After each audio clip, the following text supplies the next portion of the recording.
Ya, devosi dari 1 Tawarik pasal 18, bagaimana kita belajar dari seorang Daud ya, yang tidak menjadi lupa diri ketika dia mengalami kejayaan dan kemenangan-kemenangan ya.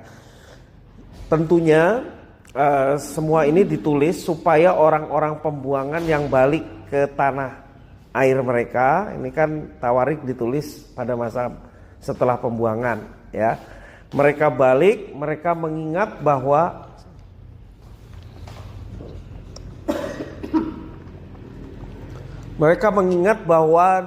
zaman Daud mereka begitu luar biasa oleh karena Tuhan ya. Nah, Bapak Ibu Saudara-saudara, sebagai orang yang menjalani hidup di dunia, sering kita berhadapan dengan situasi kondisi yang memojokkan kita. Apapun persoalan yang sedang dihadapi, seringkali kita mengalami terpojok karena persoalan tersebut. Kadang tantangan dalam berbagai segi kehidupan membuat kita gentar, bahkan merasa tidak berdaya. Dalam situasi demikian kita perlu berpaling pada satu-satunya sumber kekuatan yang dapat memberi kita kemenangan. Siapa? Tuhan. Kenapa dia satu-satunya sandaran dalam hidup kita? Karena dialah Allah yang berkuasa, dia Allah pencipta, terlebih dia penebus kita. Nah, bangsa Israel harus membangun kerajaan mereka di tengah situasi yang tidak mudah pada masa mereka kembali itu ya. Mereka dikelilingi oleh kerajaan-kerajaan yang jauh lebih kuat. Nah, pembacaan firman Tuhan hari ini menggambarkan bagaimana Daud berjuang bagi rakyatnya untuk menghadapi berbagai bangsa yang ada di sekeliling Israel.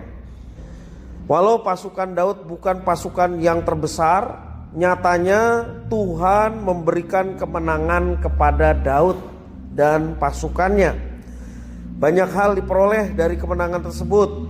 Banyak ya, apa saja, seperti kota-kota musuh ya, kota-kota yang berkubu itu direbut oleh Daud. Kemudian upeti emas dan perak. Ya, kalau tadi Hadadeser ya, sarana militer ya, hingga orang Aram dan orang Edom menjadi budaknya orang Israel. Orang Aram tuh ingat siapa? Peristiwa siapa? Zaman raja-raja Elisa itu, Naaman ya, itu jadi budak ya negaranya, kerajaannya.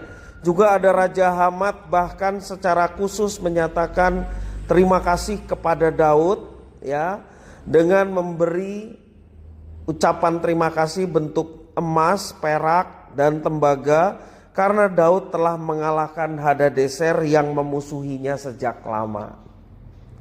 Ini tahu ya tadi. Di tengah kemenangan Daud yang begitu luar biasa yang tercatat dalam 1 Tawarik pasal 18 ayat 1 sampai 17 ya, Daud mencoba bersikap rendah hati dengan tidak meninggikan dirinya dan menyadari bahwa kemenangan itu adalah berkat Tuhan, karunia Tuhan semata-mata. Sebagai wujud syukur, semua barang-barang itu dikhususkan bagi Tuhan. Coba kalau kita lihat di dalam ayat yang ke-11.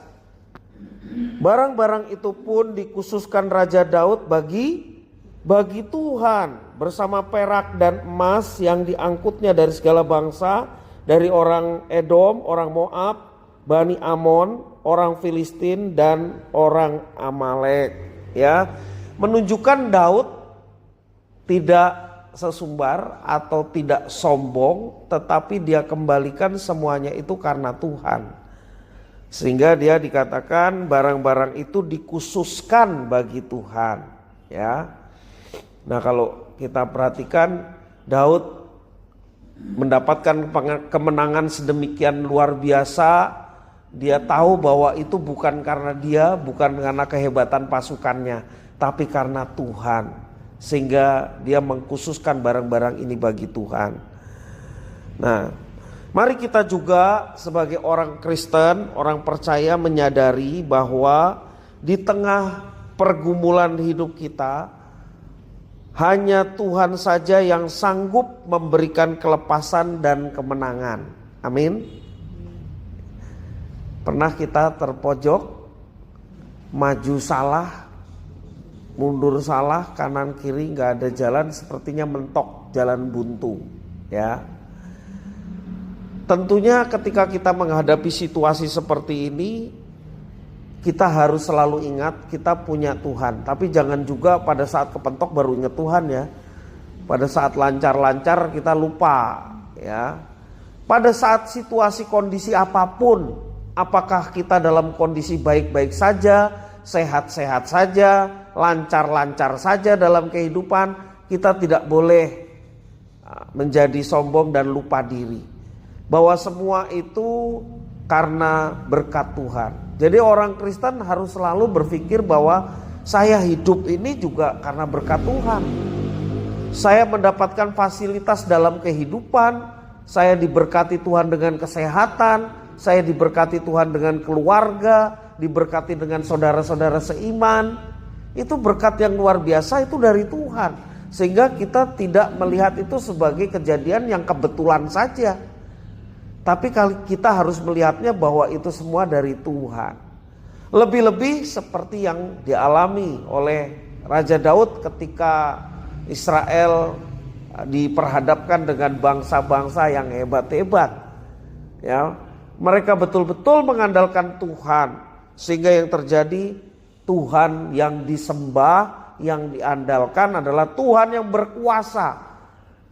Kalau Tuhan sudah memilih satu bangsa, yakni umatnya, maka dia sendiri yang menjadi pembela umatnya. Amin. Ini terbukti Israel bisa mengalahkan bangsa-bangsa kafir yang ada di sekeliling mereka. Sekali lagi mari kita menyadari bahwa dalam setiap kehidupan kita, juga dalam pergumulan kita, hanya Tuhanlah yang sanggup memberikan kelepasan dan kemenangan. Sebaliknya, saat kita menikmati keberhasilan dalam hidup, kiranya kita selalu mengingat bahwa itu semua adalah berkat dari Tuhan. Terkadang di tengah kesenangan kita seringkali lupa. Tuh ya, kalau dalam kondisi sehat, baik-baik saja, segala sesuatunya lancar, saya sering mengatakan nyaman, apa nyaman? Nyaknya cukup, lingkungannya aman, nyaman. Ya, kita lupa bahwa Tuhan yang menjadi sumber segala sesuatu yang kita alami. Ya, Daud bisa saja lupa, dia merasa hebat, ya bisa mengalahkan bangsa-bangsa hebat. Dia mendapatkan kemenangan demi kemenangan. Jangan sampai dia lupa, itu yang Daud takutkan. Ya, sehingga dia kembalikan semua kemenangan, semua itu karena Tuhan.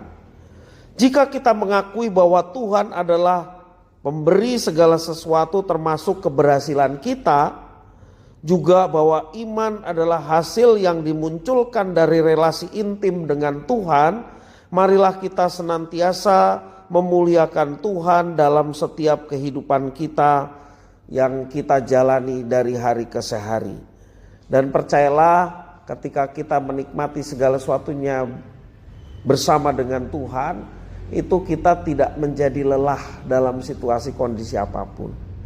Dalam kondisi berhasil kita tidak lupa bahwa semua itu berasal dari Tuhan, sehingga kita menerimanya dengan rasa syukur dan mengembalikan setiap kemuliaan yang boleh kita dapatkan kepada Tuhan yang adalah mulia dan sumber segala berkat. Juga pada dalam situasi kondisi yang terjepit sekalipun, kita betul-betul mengandalkan Tuhan, maka mujizat Tuhan yang penuh kuasa itu bisa terjadi dalam kehidupan setiap anak-anak yang mengandalkan Tuhan. Tuhan Yesus memberkati.